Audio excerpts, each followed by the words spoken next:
fit ta'amuli ma'an nas. Terakhir, di antara adab mereka adalah tidak suka dikenal dan tidak mencari popularitas. Lebih senang mereka tertutup dan tidak dikenali, walaupun tidak mesti juga mereka akan dikenali, karena setiap orang yang berprestasi, yang beramal khususnya di bidang yang mengangkat derajat seperti menuntut ilmu atau berbuat kebaikan kepada sesama, mau tidak mau akan dikenal juga, sahih, akan diangkat juga. Tetapi bukan itu yang mereka cari. Walhamdulillah. Terakhir, kemarin kita sudah baca tidak perkataan Umar bin Abdul Aziz? Sudah. Apa katanya? Nah, sampai di mana kemarin? Baik, kita ulang lagi lah. Berkata Ibrahim ibn Adham, seorang ulama ahli ibadah dan zuhud, balagani anna Umar bin Abdul Aziz rahimahullah qala li Khalid bin Safwan. Umar bin Abdul Aziz rahimahullah berkata kepada Khalid ibn Safwan, idzni wa aujis, nasihati saya tapi nasihatnya ringkas, sah? Faqala Khalid berkata, ya Amirul Mukminin, wahai Amirul Mukminin, inna aqwaman gharrahum satrullahi azza wa jalla. Ada beberapa kaum, beberapa orang, kelompok manusia tertipu oleh karena ditutupi oleh Allah Subhanahu wa taala. Artinya aibnya selalu ditutupi sehingga tidak diketahui, sehingga kadang-kadang lalai dan lupa untuk memperbaiki diri. Ya, karena zahirnya Masya Allah, apa yang diminta dapat, apa yang dimau dicapai, dan kita dipuji-puji orang. Ada kadang-kadang istidraj, orang yang tidak orang yang tidak tahu bahwa itu adalah sebenarnya istidraj dari Allah. Kita akan merasa tertipu karena selalu dipuji orang, kemana datang dipuji, kemana orang disanjung, dan seterusnya. Wa fatanahum husnus sana. Ini yang kan Umar bin Abdul Aziz minta nasihat kepadanya, dan nasihat itu yang paling bagus, karena yang namanya pemimpin tentu selalu dielu-elukan, sah, disanjung, apalagi kalau ada maunya. Kalau ada maunya, dan salah pun masih dibela juga, misalnya karena ada sesuatu, ada udang di balik bakwan. Nah, ada udang di balik bakwan. Kalau pimpin begitu. Nah, sekarang dia ingatkan jangan tertipu oleh karena Allah menutupi kekurangan kita. Artinya apa? Harus muhasabah terus. Wa fatanahum husnus sana. Mereka terfitnah oleh banyaknya sanjungan atau banyaknya pujian kepadanya. Oleh sebab itu, fala yaghlibanna jahlu ghairika bika ilmaka binafsik. Oleh sebab itu, jangan sampai ketidaktahuan orang terhadap dirimu mendominasi ilmumu tentang dirimu. Kamu sendiri tahu. Sekarang kita dipuji orang, misalnya begini, padahal kita tidak seperti itu. Bahkan jauh daripada itu. Misalnya disebut orang saleh, padahal kita tidak saleh. Orang bertakwa, padahal jauh dari ketakwaan. Orang rajin, padahal pemalas. Orang rendah hati, padahal sombong, ujub dan sebagainya. Kita lebih tahu katanya. Jangan sampai ketidaktahuan orang lebih dominan daripada pengetahuanmu tentang dirimu sendiri. Tolong nasihati Raja Aceh itu gini ya. Tolong menasihati pemimpin seperti itu sekarang, ya kayaknya payah ya. Ya siapa dulu dong? Umar bin Abdul Aziz. Makanya inilah orang-orang yang hidup di zaman as-salaf. Nah, kemudian a'azanallahu wa iyyaka an nakuna bisatri maghrurin. Semoga Allah melindungi kita dari terpedaya oleh tutupan Allah. Artinya Allah menutupi kekurangan kita, akhirnya kita bebas saja. Wa bi tsana'in nasi masrurin, dan gembira menerima pujian orang. Wa amma faradallahu mutakhallifina muqassirin, padahal kita lalai dan abai dari melaksanakan apa yang Allah wajibkan terhadap kita. Ini penting untuk para penguasa ini. Kadang-kadang sibuk dengan pujian, sibuk dengan menyebut kelebihan-kelebihan, kadang-kadang kewajibannya mengurus umat, kewajibannya mengurus agama, kewajibannya mengurus rakyat, abai. Karena sibuk dengan pujian. Bukan sekarang aja, tuan-tuan jangan nuduh yang sekarang, dulu juga kayak gitu. Makanya para khalifah itu selalu menghadirkan para penyair. Yang penyair apa gunanya? Ya menyanjung.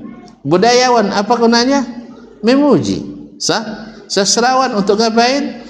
Untuk ngangkat-ngangkat sebagai alat. Kalau dulu sebagai alat promosi, alat publikasi.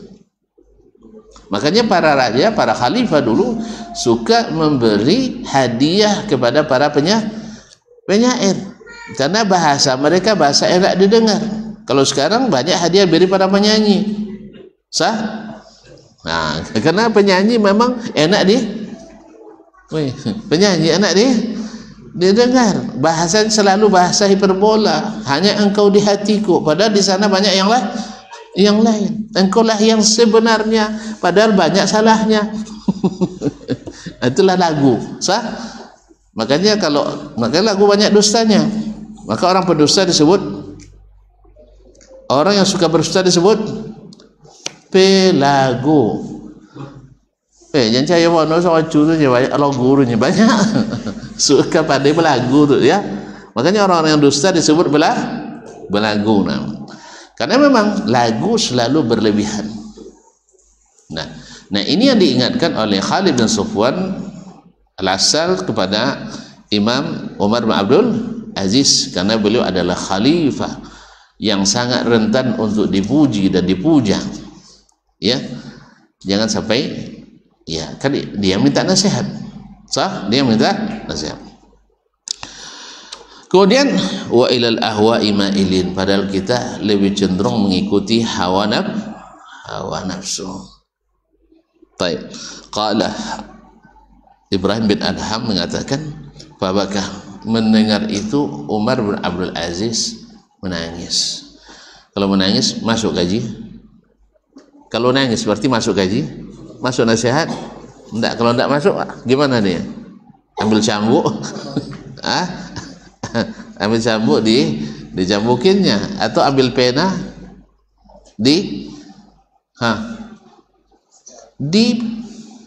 dinonjobkan atau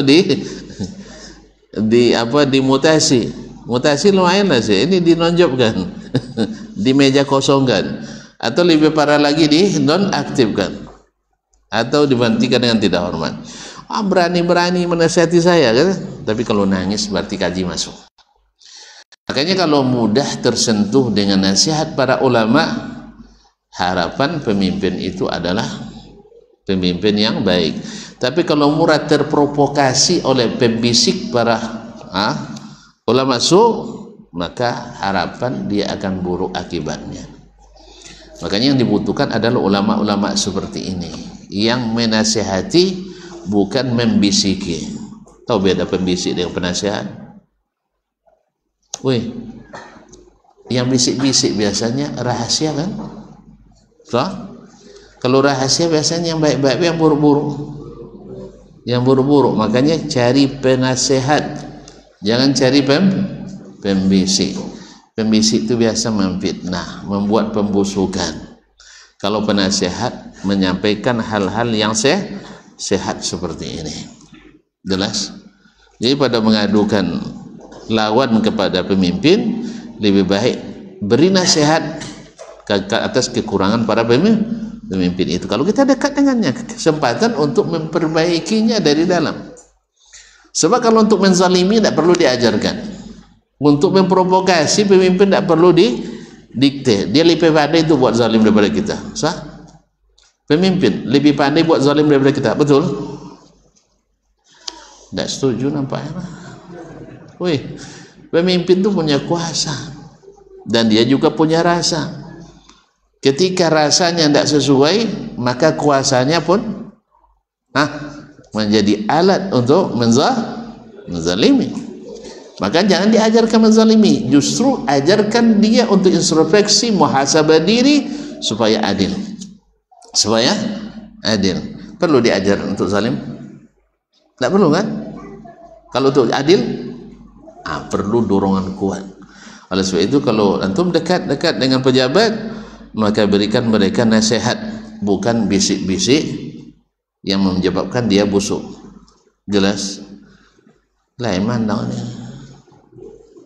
Salah saya? Salah? Wih, salah saya? Bilang aja. Kalau salah bilang aja. Yang saya katakan adalah ini berlaku secara umum, karena ini Khalid bin Sufwan memberikan nasihat pada Amirul Mukminin. Dia tidak mengatakan sebulan sah, tapi dirimu hai Amirul Mukminin. Ini yang saya maksudkan. Siapapun, dimanapun, dan kapanpun. Mana tahu nanti kalau pas saya jadi presiden nanti, misal antum penasihat saya, jangan bisik-bisik tak? Nah, untuk buat zalim itu mudah, woi. Tidak perlu pendukung, bisa saya buat zalim karena ada kekuasaan. Tapi kalau untuk adil itu yang susah. Maka beri nasihat ya, burukkan saya di depan saya, jangan di depan orang. Kepada orang namanya provokasi itu. Nah, jadi kaum muslimin dan muslimat dirahmati Allah. Kemudian fabaka tsumma qal, menangis Amirul Mukminin Umar bin Abdul Aziz rahimahullah, a'adzanallahu wa iyyaka mittirba'il hawa. Semoga Allah melindungi aku dan kamu dari mengikuti hawa nafsu. Subhanallah. Jadi dia tidak mengatakan kamu jangan ajar-ajaran saya ini ulama. Umar bin Abdul Aziz bukan orang biasa, ulama. Dia juga pemimpin di bidang agama, pemimpin di bidang pemerintahan. Kawannya Urwah bin Zubair, Kharijah bin Zaid, Salim bin Abdullah bin Umar, orang-orang hebat Madinah kawannya, sama-sama nuntut bukan nuntut gaji, nuntut ilmu. Ya Allah, nuntut ilmu dulu sama-sama mereka di kalangan tabi'in. Wa qala Muhammad bin Hasan bin Harun, berkata Muhammad ibn Hasan bin Harun, salah seorang murid Imam Ahmad bin Hanbal, ra'aitu Abu Abdullah, saya melihat Abu Abdullah, yakni Ahmad ibn Hanbal. Kenal kalian Ahmad bin Hanbal? Siapa dia? Siapa? Imam mazhab yang salah satu dari imam mazhab yang 4. Tinggi ilmunya. Masya Allah. Berapa hafalan hadisnya? 10.000? Salah. 1.000.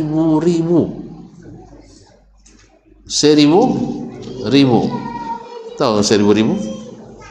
Tulis 1 03 lagi 1.000. Salah lagi Ustaz. Antum tidak tahu 1.000? Sejuta?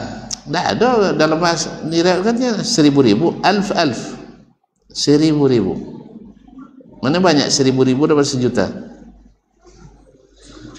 Tanya ada 1.000 lagi, 1.000 dinar je.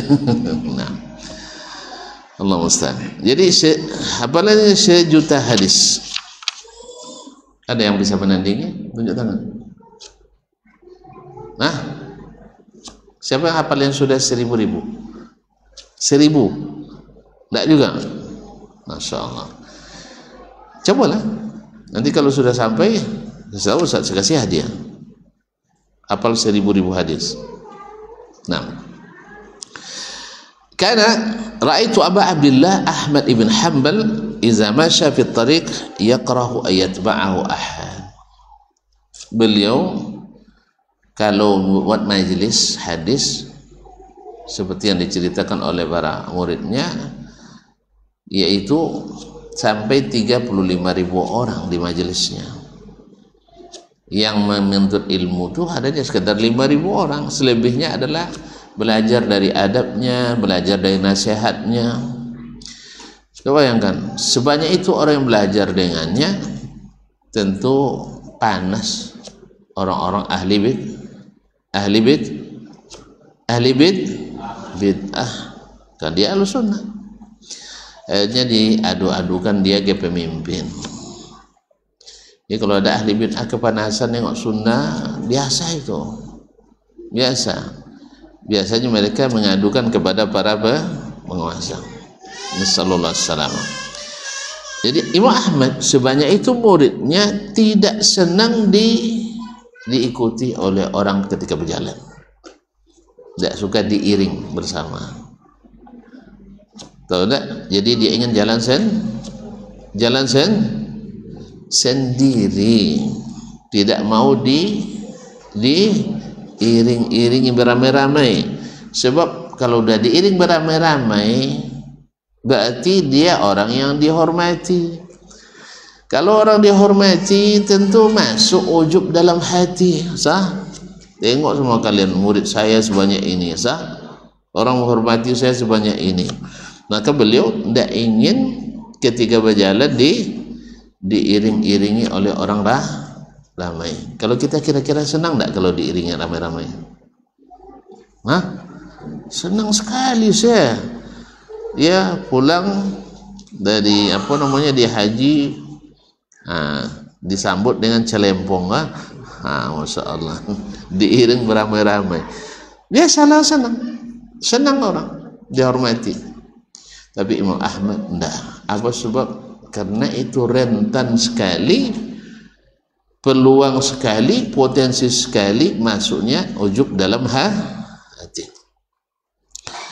Kan tadi dikatakan mereka tidak suka dikenali, tidak suka viral, tidak suka dikenal. Walaupun kedudukan mereka mau tidak mau membuat mereka juga dikenal. Buktinya sampai hari ini, sampai ke sini kenal dengan imam. Siapa tadi? Imam Ahmad bin Hanbal. Tadi dia tidak suka dikenali, tapi dikenal juga. Apa sebab? Yarfa'illahu allazina amanu minkum wallazina utul ilma darajat. Ilmu yang mengangkat dia, padahal dia tidak ingin diangkat. Nah, qultu, berkata Imam Az-Zahabi, qultu saya katakan, al-Imam Az-Zahabi ketika meraihkan hadis ini, itharul khumuli wat tawadu wa kathratul wajal min alamiyatit taqwa wal falah, yaitu lebih mengutamakan al-khumul itu tidak dikenali, wa tawadhu dan rendah hati, wa kathratul wajal dan banyak rasa takut dan malu, min alamatit taqwa wal falah. Ini adalah tanda-tanda ketakwaan dan tanda-tanda kesuksesan. Orang yang sukses itu bukanlah orang yang ingin dielu-elukan. Orang yang bertakwa itu bukanlah orang yang ingin dipamerkan. Makanya rata-rata orang-orang yang berhasil dengan prestasi, bukan prestise, adalah orang-orang yang senantiasa lebih menyembunyikan dirinya daripada mengisytiharkan dirinya. Yaitu tidak suka, seperti tadi, tidak suka dibesar-besarkan, tidak suka diinikan. Mungkin pernah saya ceritakan pada Anda semua, Syekh Al-Utsaimin rahimahullah terkenal apa tidak? Syekh Al-Utsaimin terkenal atau tidak? Padahal beliau tidak ingin dikenali. Ya, tidak ingin dikenali, tapi dikenal. Allah yang angkat.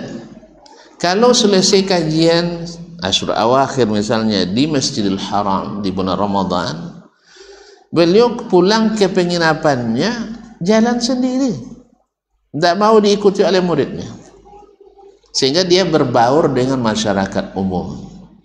Sampai ada cerita dia numpang dengan sopir, dengan orang dengan taksi di sana namanya mobil bak terbuka atau apa namanya, sana Wonet, di sini apa namanya, pick up ya, tapi bukan L300 yang apa nih, yang Ford itu, double cabin itu.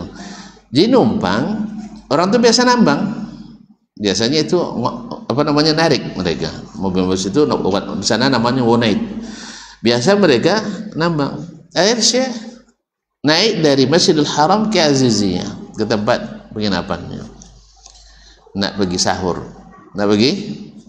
sendiri. Sampai dalam mobil mulai cerita kebhalak dan sebagainya ya, basa-basi kan. Sampai ujung-ujungnya sopirnya orangnya ini pula gaul gitu, komunikatif orangnya. Jadi bercerita terus sama Syekh. Ya Syaibah, dia tidak tahu itu Syekh. Dia nggak tahu itu Syekh besar.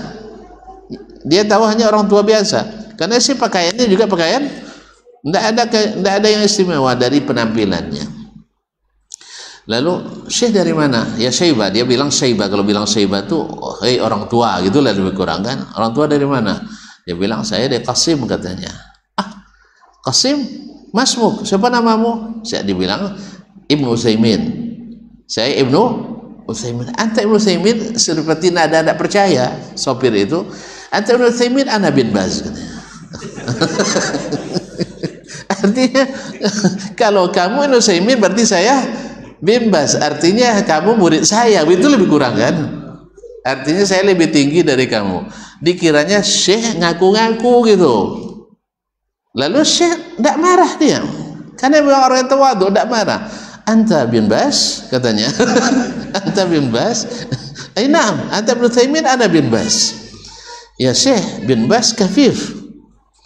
Bin Baz itu orangnya buta. Kok bisa nyetir gitu? Kok bisa nyetir?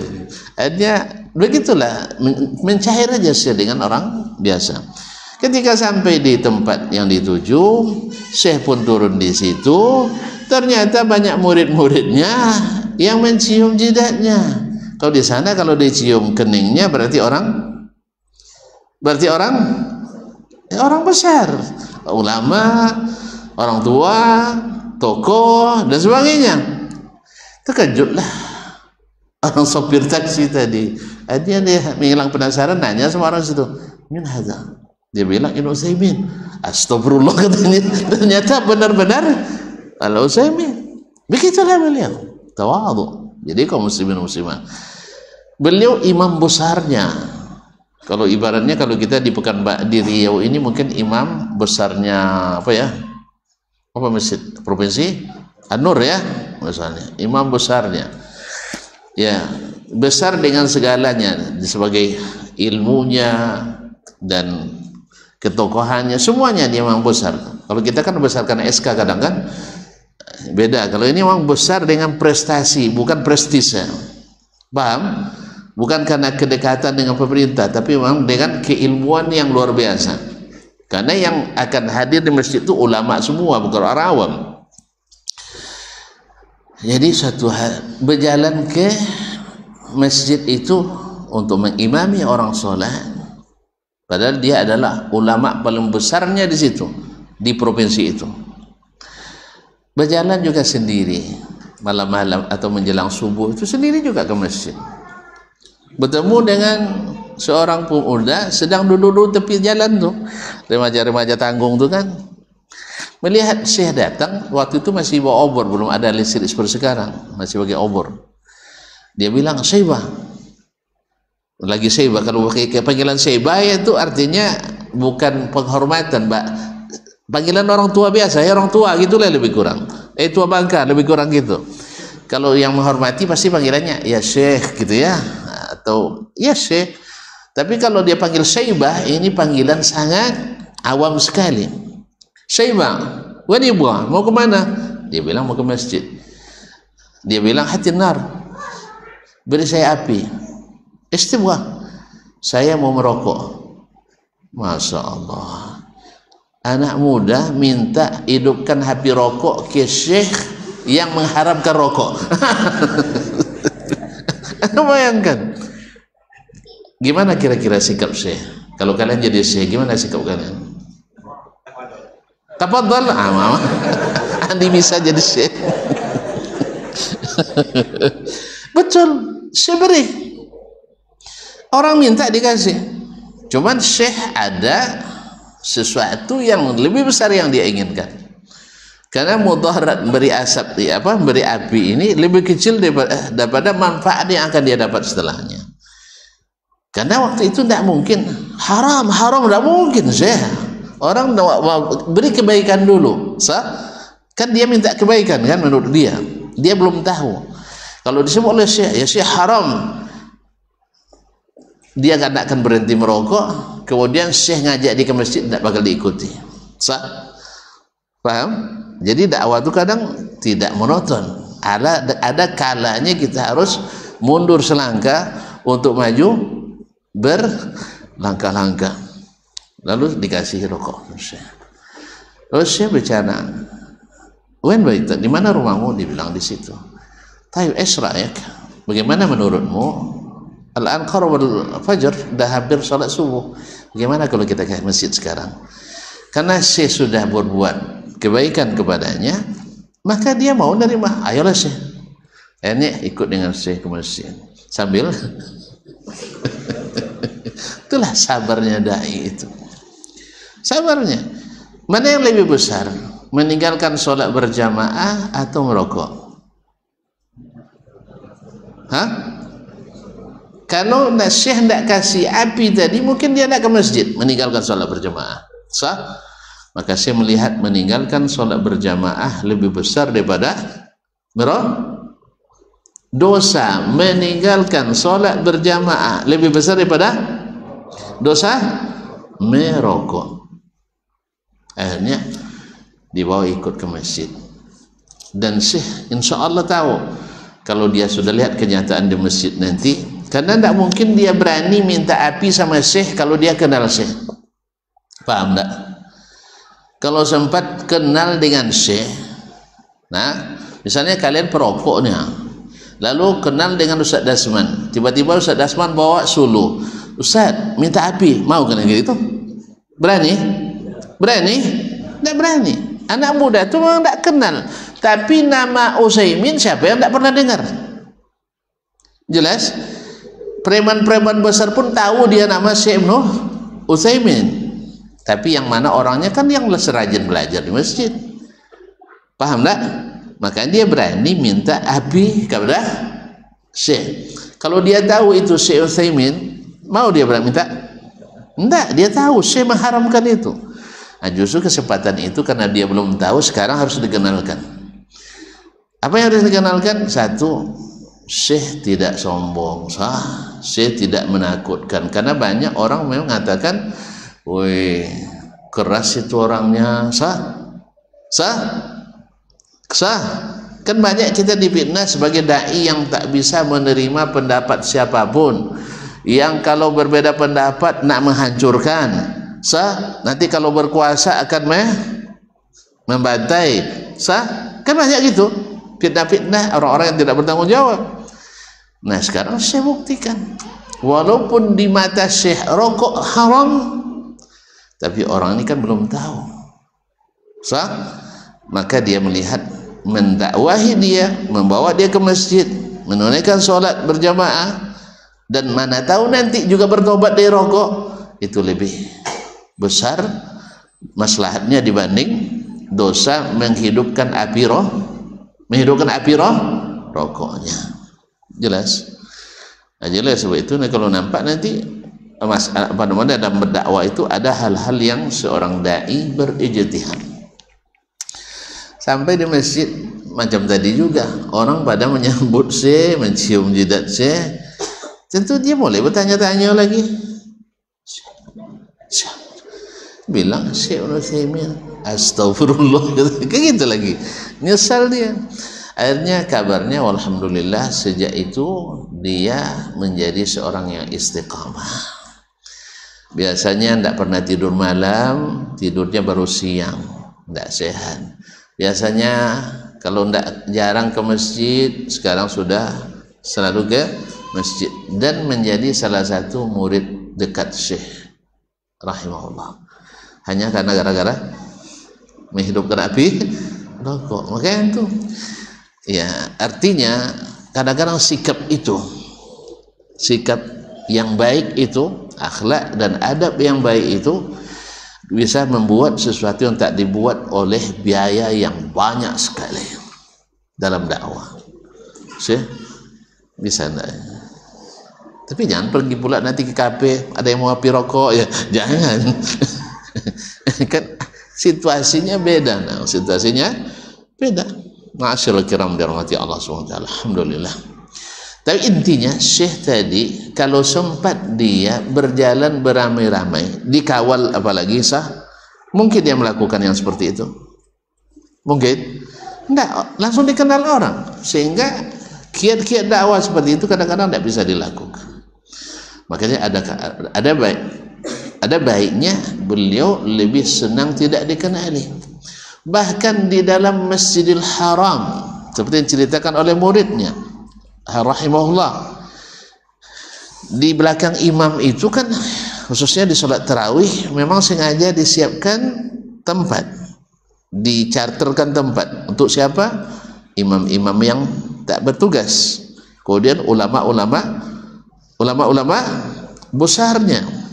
Sah? Boleh kan? Tak boleh ya? Tak boleh ya?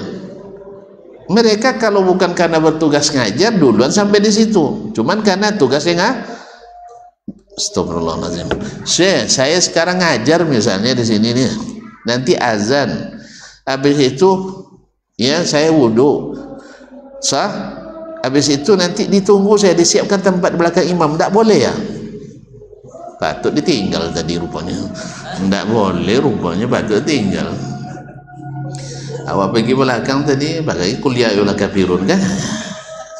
Rupanya tak boleh, rupanya di Masjidil Haram boleh, di sini dah tak boleh. Apa boleh buat lagi? Boleh kan? Boleh kan? Untuk menghormati para ulama itu, mereka yang patut situ, para imam yang sedang tidak bertugas. Sebab kalau dibiarkan orang awam di belakang boleh tak? Ya Allah, kenapa tuan-tuan nak mau jawab ni? Apa kata Nabi? Liyaliyani ulul ahlami minkum wan nuha. Yang di belakang saya ini harus orang yang berilmu. Kalau tidak disiapkan nanti masuk orang awam di situ. Siapa yang perbaiki nanti bacaannya? Atau kalau batal wudu siapa yang maju? Sah? Berarti boleh tak? Kita ajak ke repot ya. Seluas itu Masjidil Haram disiapkan untuk ulama, itu tak boleh. Boleh karena memang ada kekhususan mereka. Jelas? Ini gara-gara tuan-tuan lambat mau nerimanya, lama juga jadi cerita. Padahal saya cerita nak sebentar aja. Ini gara-gara tuan-tuan juga. Jadi Syekh selesai ngajar di lantai 2. Setelah azan dia turun ke bawah menuju tempat di belakang imam. Ada sebagian petugas tuh, askari itu, polisi itu tidak kenal sama beliau. Salah saya juga, kenapa tidak tampilannya khusus kan? Berarti ID card kan Ibnu Utsaimin, beliau pantang seperti itu, tidak mau dikenali. Akhirnya pas dia nak masuk dihalangi terus sama polisi itu. Asal nak masuk tempat itu dihalangi terus. Saya lewat di sini dihalangi lagi, mau sini dihalangi sama polisi yang sama. Ya saya banget, mamnu, tak boleh. Ingat Syekh tak pernah membuka jati dirinya.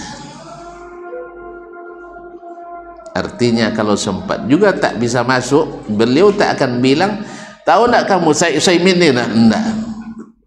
Paham? Inilah adab beliau, subhanallah. Tetap tidak mau memaksa masuk dengan menjual namanya yang mahal itu. Paham? Akhirnya apa yang terjadi? Kejadian itu rupanya diperhatikan oleh salah seorang imam muda Masjidil Haram. Dia yang ceritakan. Tengok juga akhirnya pas polisi terpandang ke dia, di kodenya Usaimin. Apa? Usaimin. Akhirnya paham dia, dari gerak mulut tahu kan. Astagfirullah, minta maaf dia polisi itu, Syekh dicium juga Syekh. Maaf Syekh, saya tidak tahu tadi. Saya tidak marah. Wah, dan salah. Kan itu tidak ada cerita. Padahal beliau setiap tahun, pokoknya setiap Asyul Awakhir mesti ngisi Masjidil Haram, majlisnya paling besar. Tapi dia tidak artinya tidak marah sama polisi tadi, tidak juga menjual nama besarnya. Ya tidak kenal tidak apa-apa. Ya, lihat saya, dia bisa enggak? Saya enggak kayaknya. Ya. Iya, saya udah coba dan tidak boleh parkir oleh orang di tempat parkir Pak Wali Kota waktu itu. Udah lama ceritanya, bukan sekarang. Akhirnya saya bilang, kalau saya tidak boleh masuk, saya pulang. Saya, awak penceramah, awak penceramah, masa tidak boleh parkir di situ? Disuruh parkir saya Suman HS. Habis mau polu tulis ya, sah? Oleh Satpol PP waktu itu. Soalnya di dalam saya lihat masih kosong, masih kosong. Memang ada mobil parkir, saya lihat ada mobil Pak Wali dalamnya kan. Saya bilang nama bapak tuh, mobil abang saya tuh di dalam enggak? Dalam. Kalau gitu mobil saya harus masuk. Beliau sebagai pemimpin, saya sebagai penceramah. Enggak bisa Pak, kata. Kalau enggak bisa, ya antum yang ceramah nanti, saya pulang, saya bilang. Ya kalau enggak bisa, antum yang ceramah, saya pulang. Pas ditelepon nanti sama panitia, saya bilang yang ceramah Satpol PP. Nah, ya, karena saya dilarang masuk. Hah? Masa saya disuruh jalan kaki dari Sumana AS sana, Pak, penuh parkir semuanya sampai ke Masjid Ar-Rahman tuh. Boleh masuk akal? Hah? Awak aja keluar kamar mandi oleh keringat. Apalagi jalan monjak-onjak jalan kaki dari saya tidak bisa. Maka saya bilang, kalau nekat dia bilang silakan pulang, saya pulang. Saya pulang. Sah? Berarti saya belum seperti Syekh Al-Utsaimin. Ngaku saya. Ya terpaksa ngaku saya. Karena keadaannya beda. Di sana Masjidil Haram, di sini bukan Masjidil Haram, tentu beda muamalah. Maklumlah jam terbang beliau lebih tinggi daripada kita. Kita jam terbangnya masih rendah kan? Masih ada sedikit. Masih ada sedikit apa istilahnya? Egonya masih ada sedikit ya. Maklum anak muda baru pulang. Sekarang udah agak tua saya kan. Kemarin tuh umur 37 saya. Kan masih muda kan? Ya saya 37 masih muda kan? Iya, kalau waktu itu saya melamar mungkin diterima. Sekarang mana bisa lagi? Waktu itu. Sekarang udah lagi, udah tua. Sekarang sudah 55 jalan. Masih bisa? Serius?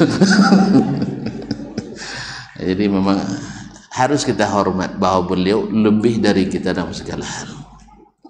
Lebih dari kita dalam segala hal. Karena mereka adalah orang-orang yang subhanallah, yang sangat tawadhu dan tak suka menggembar-gemburkan namanya dan ke apa namanya popularitasnya. Masuk waktu azan atau kita tutup aja? Azan dulu. Baik, silakan.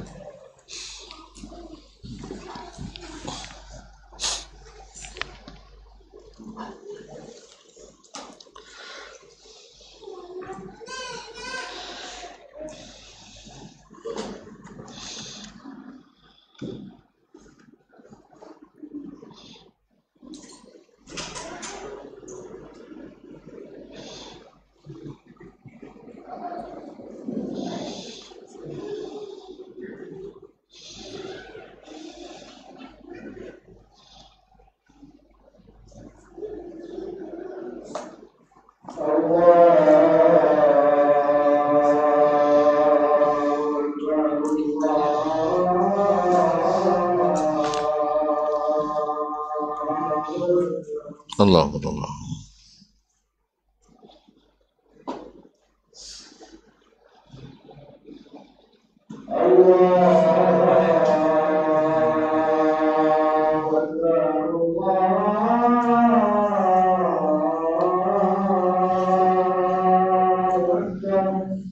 Allah Allah.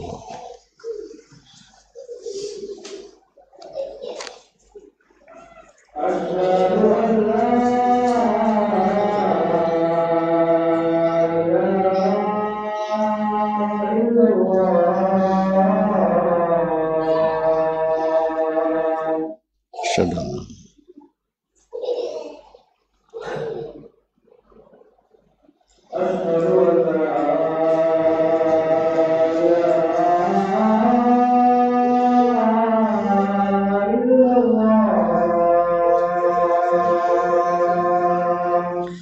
Syadallah.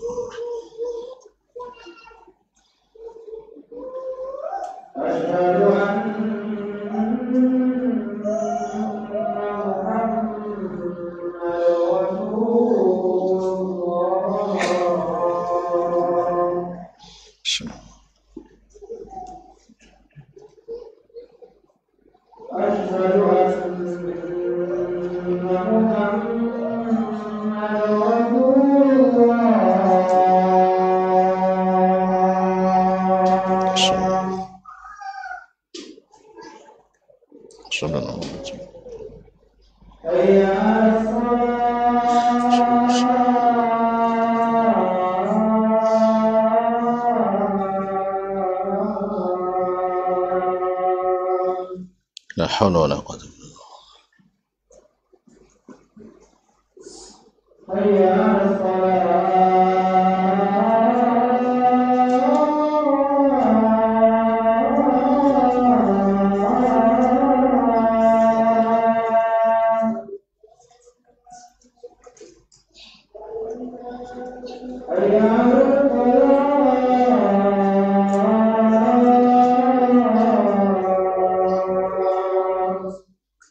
La hawla wa la quwwata illa billah.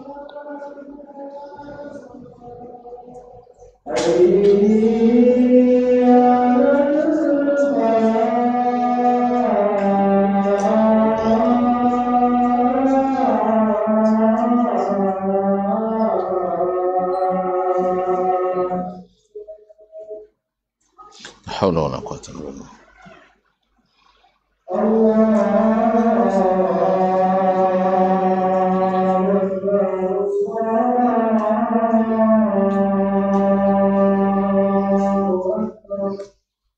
Allah Akbar Allah.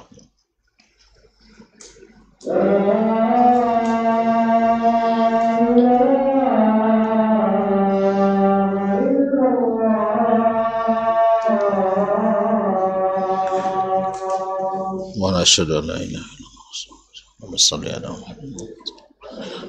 Allahumma rabb hadhihi ad-da'wati at-tammati was-salati al-qa'imati wa rahmatan sanat qawlan.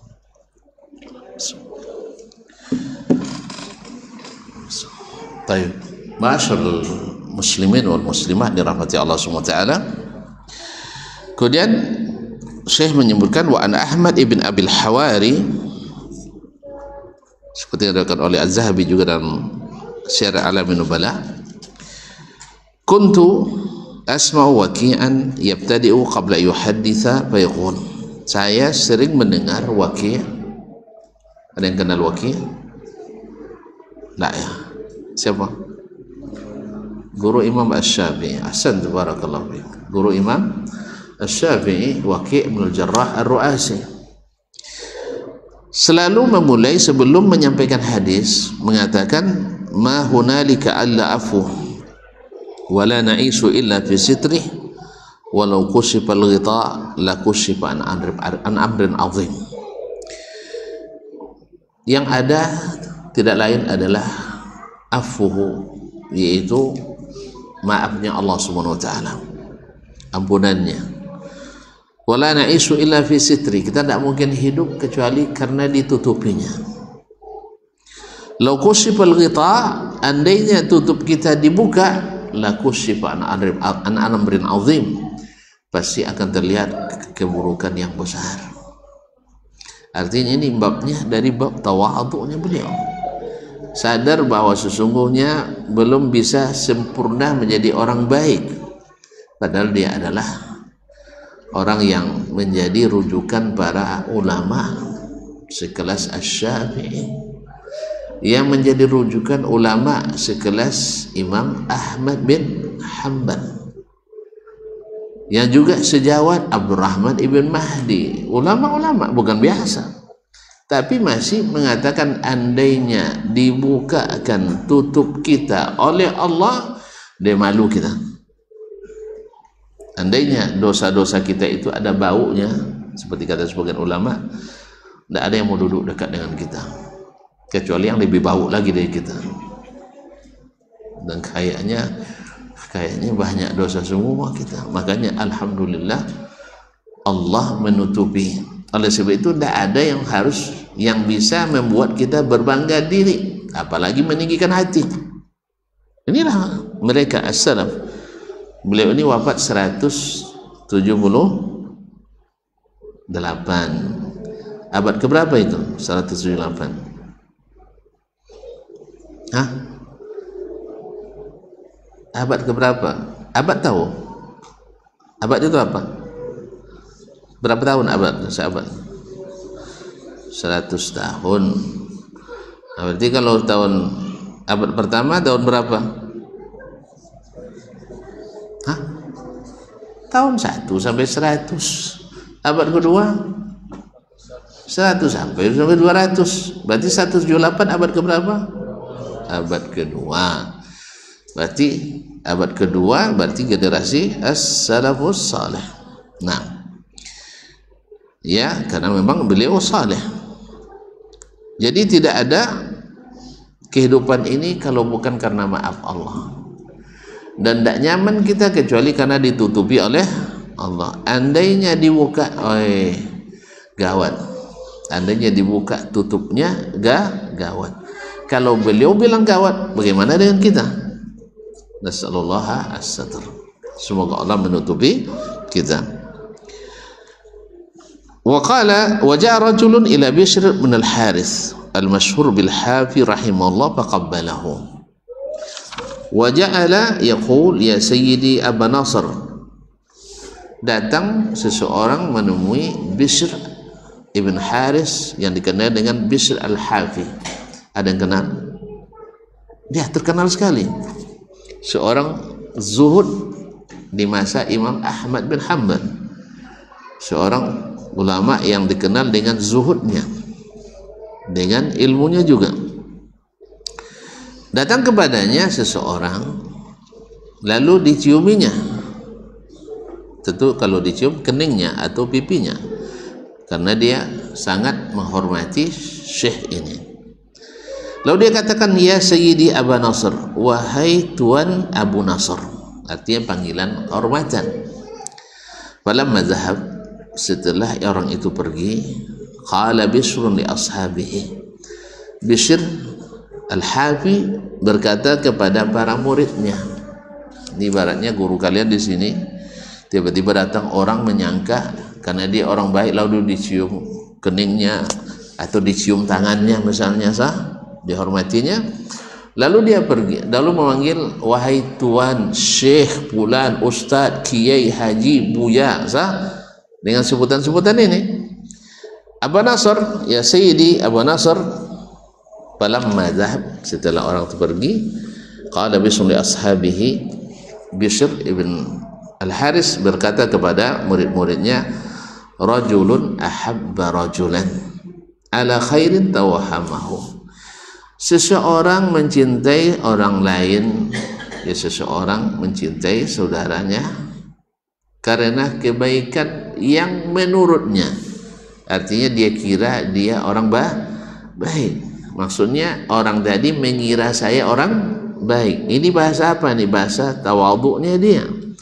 Memang Bishr orang baik, dipuji oleh Imam Ahmad, dipuji oleh Imam Abdullah bin Ahmad, Abu Hatim dan lain-lain. Bahkan dipuji oleh para ulama di zamannya dan yang datang setelahnya sampai hari ini. adalah masuk catatan orang-orang saleh yang pernah hidup di permukaan bumi ini.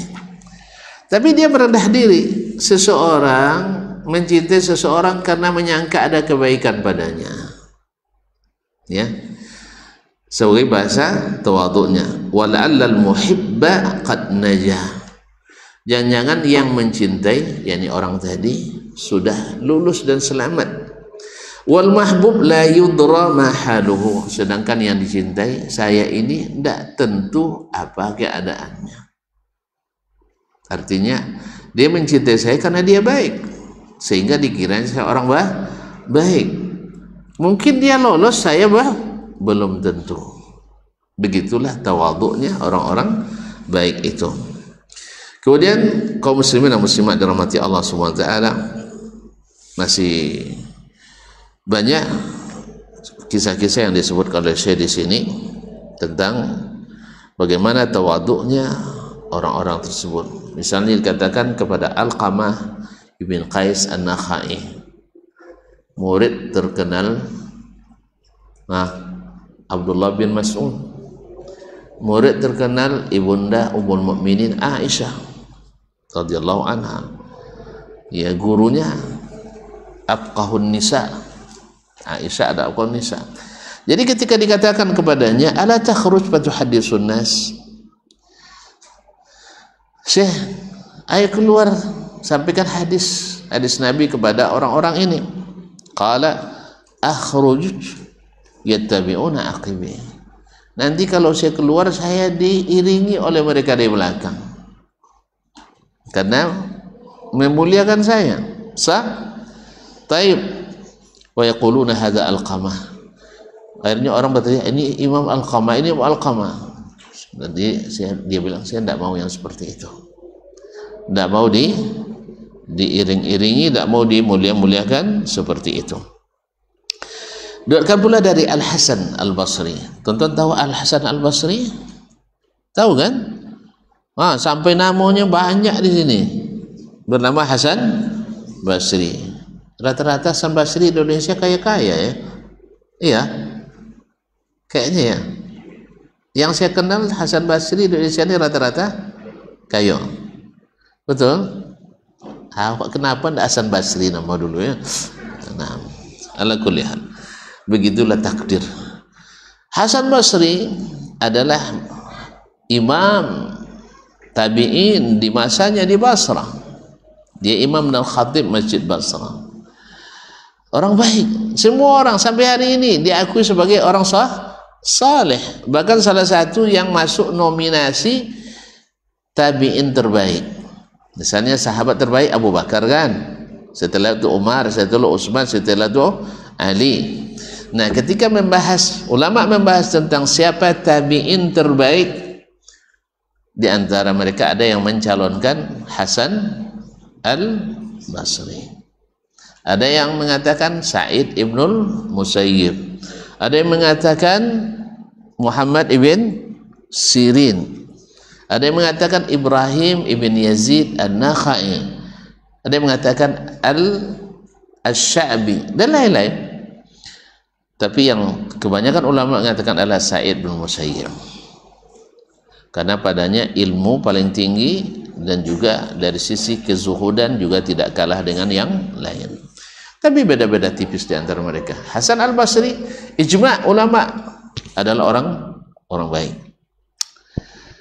Lalu ketika dia mau haji, faqala lahu Thabit Al-Bunani, rekannya, sejawatnya, bahkan lebih senior daripadanya, salah seorang murid terkenal Anas ibn Malik, Thabit ibn Aslam Al-Bunani. Dia berkata kepada Imam Hasan Basri, balagani annaka turidul hajj, saya dengar Syekh nak pergi haji. Kata Thabit kepada Hasan Al-Basri, wa ahbabtu an nastahib, boleh tidak kita jalan bareng pergi haji? Kenapa dia pilih pergi haji sama Hasan Al-Basri?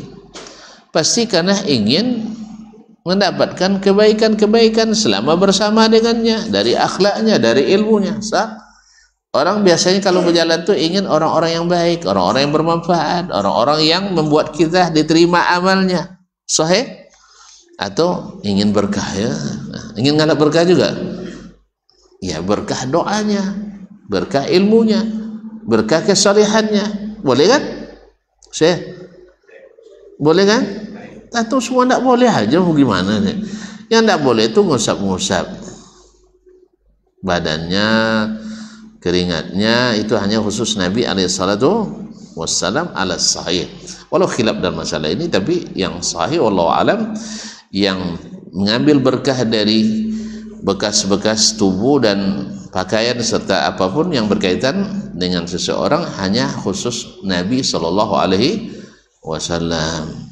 Tapi ingat, yang najis tak boleh, karena sebagian ada wali yang nya dijadikan barakah oleh sebagian orang. Tidak boleh, tidak ada cerita. Tahu ya? Ustaz. Nah, orang ini Thabit Al-Bunani ingin berteman dengan Hasan Al-Basri pergi haji. Mungkin juga kayak kita sekarang nak pergi umroh sama Ustaz Ahmad misalnya kan, dengan harapan ini dan sebagainya. Baik, balagani annaka turidul hajj. Faqala lahu Al-Hasan. Lalu Al-Hasan berkata kepadanya, "Waihak, da'na nata'ashar bisatrillah." Tidak usah akhi, biarlah kita hidup sendiri-sendiri dengan ditutupi Allah kekurangan masing-masing. Selama ini kan kita berprasangka baik, antum berprasangka baik pada saya orang saleh, orang baik. Dan saya pun juga sama, karena Thabit Al-Bunani sehari ibadah juga di Basrah. Dia sebut tamsil, kalau udah orang nak nyebut ibadah yang baik, kamu ya kalau mau jadi ibadah seperti Thabit Al-Bunani. Begitulah jadi tamsil oleh orang. Jelas ya? Jadi tamsil orang baik di Basrah di masanya itu al-ibadah Thabit Al-Bunani sama dengan Hasan Basri. Tapi Hasan mengatakan, biarlah kita masing-masing ditutupi oleh Allah SWT. Saya tidak tahu kekuranganmu, kamu tidak tahu kekuranganku. Inni akhafu an nastahib. Saya takut bila kita jalan bersama nanti, fayura ba'duna min ba'din ma natahamaqatu alaihi. Saya takut nanti kamu mendapatkan sesuatu dariku dan aku dapat pula sesuatu darimu yang membuat kita saling mengutuk nanti. Cuma buyanya, cuma ustaz kan, nah kan itu lagi. Ternyata selama ini kadang-kadang orang tersilap, kadang orang tak sengaja, kadang sahih. Oh punya kedukut ustaz tu ya, malah payah ya itu, payah merubah tu. Atau mungkin kabarnya zuhud tapi makan batambu 3 kali katanya. Alah. Misal, jadi oleh sebab itu biarlah masing-masing kita ditutupi Allah. Ini tawaduk lagi. Sebenarnya ya, puluhan ribu orang yang belajar sama Hasan Basri, yang juga musafir dengannya, tidak ada mereka melihat yang buruk daripadanya. Cuman karena tawaduknya, biarlah akhi, selama ini kita tidak mengenali keburukan kita masing-masing. Saya takut nanti, maklumlah perjalanan haji itu lama, apalagi masa dulu. Kalau sekarang mungkin 40 hari ya kan, 40 hari kan, nah, dulu mungkin lebih lama. 40 hari itu dah bikin bosan kita itu, kalau sempat kawan macam-macam, udah banyak nampak tuh. Kalau makan nak dulu, kalau kerja nanti dulu. Kalau naik bis nak nomor 1. Suruh ngangkat barang, tunggu dulu. Oh ternyata berat tangannya Ustaz ya. Rajin zikirnya, cuman auzubillah, tidak pernah bantu orang. Pasti. Jadi oleh sebab itu, maka Al-Hasan Basri dengan lunak menolak. Bukan dia salahkan Thabit, kamu tidak bisa ngikuti saya Thabit, katanya. Tidak, saya takut nanti kau lihat dariku dan aku lihat darimu. yang selama ini kita aman-aman saja, tidak ada sesuatu yang kita catat dari kelakuan kita. Besok kalau sudah haji nanti bersama, awak ingin diampuni dosa, ternyata bikin dosa baru. Ini tawadhu'nya, ya. Tapi saya tidak tahu kisah selanjutnya apa jadi mereka pergi atau tidak. Kalaupun jadi mungkin dia bilang nggak apa-apa, saling menutupi aja kita. Mana tahu kan? Misalnya anak-anak sama dengan antum pergi, biar kita sama saling bantu nanti ketika haji atau umroh kan. Antum bilang, Ustaz, saya banyak kelemahan saya. Saya bilang saya juga banyak, tapi ya saling tutupi aja ya. Nah, misalnya kan, sepakat aja. Pokoknya apa kekurangan kasih tahu cepat. Jangan sampai terlihat oleh orang di luar kita. Jadi kaum muslimin dan muslimat dirahmati Allah SWT, la ilaha illallah Muhammadur Rasulullah, masih banyak. Memang indah kalau kita membaca sirah para as-salaf ini. Tapi cukup demikianlah dulu ya. Besok lagi kita sambung. Tidak adalah cukup dulu. Atau kita sambung terus? Cukuplah dulu ya. Ngangguklah. Biar senang Ustaz nutupnya. Hah? Dah? Cukup ya? Alhamdulillah, barakallahu fiik. Terima kasih. Antum telah memberikan pintu untuk menutupnya. Wallahu taala alam wa sallallahu ala nabiyyina Muhammad wasallam. Mudah-mudahan suatu hari lagi kita bisa bersama kembali menelaah dan mengikuti apa yang diriwayatkan, apa yang dicatatkan dari adab as-salaf dalam berinteraksi dengan sesama. Mudah-mudahan apa yang kita dengar dapat kita jadikan sebagai contoh, dan apabila kita ketahui, mudah-mudahan Allah masih beri kesempatan untuk menggali. Wallahu ta'ala alam wa sallallahu ala nabiyyina Muhammadin wasallam wa subhanakallah bihamdik asyhadu an la ilaha illa anta astaghfiruka wa atubu ilaik. Wassalamualaikum warahmatullahi wabarakatuh.